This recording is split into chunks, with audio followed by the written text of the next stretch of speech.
जय हिंद दोस्तों, आप सभी को हमारे यूट्यूब चैनल में फिर से स्वागत है। आज का भी टॉपिक है चाल समय दूरी। आप देखते रहिए, मैं जितने भी चाल समय दूरी का क्वेश्चन है सब बारी बारी में बनाता रहूंगा। ये प्रश्न ट्रेन से ली गई है। दो ट्रेन एक ही दिशा में जा रही है, इस पर है, या किसी चीज को पार कर रही है, तो इस पर थोड़ा सा फोकस करेंगे हम लोग कि ये एक ही दिशा में जाएगा। एक ही दिशा में जब जाता है तो चाल का अंतर होता है। आज जब विपरीत दिशा में, इसको पहले मैं बताया था, तो चाल को जोड़ देते हैं। अब क्यों जोड़ते हैं उसमें बताया था, आज बता रहा हूं कि क्यों घटेगा। क्योंकि जब भी हम किसी चीज को चेस करेंगे तो जाहिर सी बात रखिए, अगर दो चीजें, ये दो वस्तुएं है, दोनों की चाल बराबर है और दोनों की चाल बराबर, दोनों एक ही समय अगर चालू किया जाता है या चलना आरंभ करता है, तो ये दोनों जब चलेगा बिल्कुल तो ये सही चलेगा। ये फासला नहीं बदलेगा, बिल्कुल ये सही जाएगा जी। लगेगा कि बिल्कुल उतनी के गैप रहेगा हमेशा। अब ये क्योंकि किसी का चाल ना कम बेसी नहीं है, अगर यही पीछे वाली की चाल बढ़ जाए, आगे वाली की चाल कम रहे और इतना फासला हो, तो एक बार ऐसा समय आएगा कि इसको पार कर जाएगा और पार करके आगे निकल जाएगा। ठीक है, कभी कभी ऐसा होगा कि आगे वाली की चाल ज्यादा हो, पीछे वाली की चाल कम है, और जितना दूरी पे है अगर स्टार्ट किया जाए एक ही समय में, ये चलता जाएगा, इतना दूर भाग जाएगा, यूं चलेगा, लेकिन ये दूर भाग जाएगा, काफी आंखों से ओझल हो जाएगा। अर्थात किसी चीज को जब हम चेस करते हैं तो उसकी चाल कम हो जाती है, यानी कि पकड़ने में ज्यादा समय लगता है। तो कब लगता है, तो समय यानी कि मतलब हमको चाल बढ़ाना पड़ेगा, चाल की कमी रहती है तबे ना। तो अब इसमें चाल की कमी आ जाएगी, और जब एक ही दिशा में आएगा तो बहुत जल्दी मिल जाता है, यानी चाल बढ़ जाता है।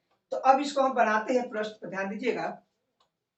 दो ट्रेन समांतर पटरियों पर एक ही दिशा में क्रमशः 80 किलोमीटर प्रति घंटा और 90 किलोमीटर प्रति घंटा की चाल से चल रही है। ट्रेन 3 मिनट में एक दूसरे को पार कर जाती है। यदि एक ट्रेन की लंबाई 230 मीटर है तो दूसरी ट्रेन की लंबाई मीटर में ही ज्ञात करना है। तो हम जानते हैं समय दे रखा है, तो कितने देर में पार कर जाती है, और एक ट्रेन दे रखा है, तो दोनों ट्रेन की लंबाई जोड़ेंगे, क्योंकि जब ये जाएगा तो पार करेगा तो ये सटेगा कहीं ना कहीं। मतलब मान लीजिए सटेगा, मैं ऐसे रहता है, ऐसे इसको थोड़ी चलेगा कि पर, मतलब साइड से आएगा तो ऐसे एहसास होगा कि सट रहा है ना, दूर से देखने पर। तो ये लंबाई बढ़ जाएगी, लंबाई बढ़ जाएगी तो दोनों ट्रेनों की लंबाई, तो दोनों ट्रेन की लंबाई, तो एगो का तो दे रखा है, एगो का दे रखा है कितना, 230 दे रखा है। ठीक है, 230 है, हाँ 230 है, 230 मीटर, और दूसरा का नहीं है तो एक्स मान लेंगे। अब ये समय दे रखा है, तो समय पर दूरी बटा चाल, तो चाल इधर हम निकालते हैं, तो इधर समय कितना है, 3 मिनट है, ये क्या है, मिनट में है। अब यहाँ देखना है कि दोनों की चालें हैं, तो दोनों की चाल दी गई, तो अंतर करेंगे तो 90 और 80 का अंतर 10 आ जाएगा। 10 किलोमीटर प्रति घंटा, 10 किलोमीटर। अब 10 किलोमीटर प्रति घंटा को मीटर में बदलना है, तो ये 10 को 1000 से गुना करेंगे, अब बाटा में 60 यहाँ लाएंगे, कितना, 60 लाएंगे। अब ये 60, इसको कटाते हैं दोस्तों, एक जीरो से एक जीरो गया। ठीक है, अब ये 6 यहाँ आ जाएगा, कहा जाएगा, कटा लेते हैं, चलिए 3 हो जाएगा, 5 हो जाएगा। ठीक है, अब क्रॉस मल्टीपल हम कर देते हैं, तो ये जाकर के देखिए यहाँ आ जाएगा, तो ये भी कट जाएगा। ठीक है, थोड़ा सा मैं इसे बढ़ा देता हूँ, बढ़ाना नहीं चाहिए था मुझे। 230 प्लस एक्स और बेटा ये 500, तो 500 10 गुना कर दे, 3 गुने 500, देखते चलिएगा ये कट जाएगा। अब एक से बराबर निकल जाएगा, 500 में से घटा लेंगे, 500 में से कितना घटाएंगे हम, 230 घटाएंगे, तो हमारे पास कितना आ जाएगा, 270 आ जाएगा, कितना, 270 मीटर ये ट्रेन की लंबाई हो जाएगी, दूसरे ट्रेन की लंबाई।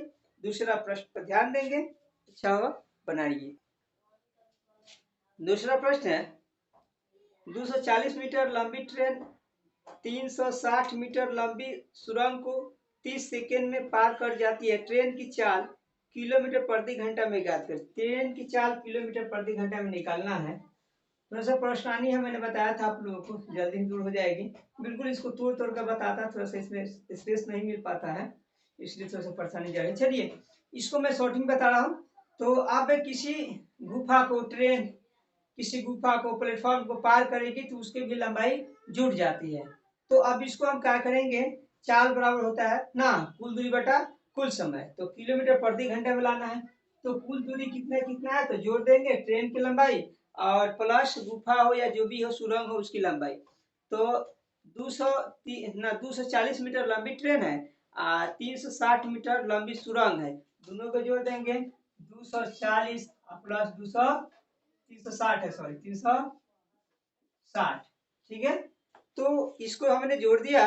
अब कहता है कि इसकी समय रखा है, तो समय इसको यहाँ सेकेंड में कर दिया है। कितना? 30 सेकेंड है। मीटर में ऊपर वाला, नीचे वाला सेकेंड में है। और इसको जोड़ लेते हैं, शॉर्ट कर लेते हैं। 600 आ जाएगा। कितना? 600 बटा 30 हो जाएगा। कटा देंगे, ये आ जाएगा 20 या 60, यानी कितना आ गया?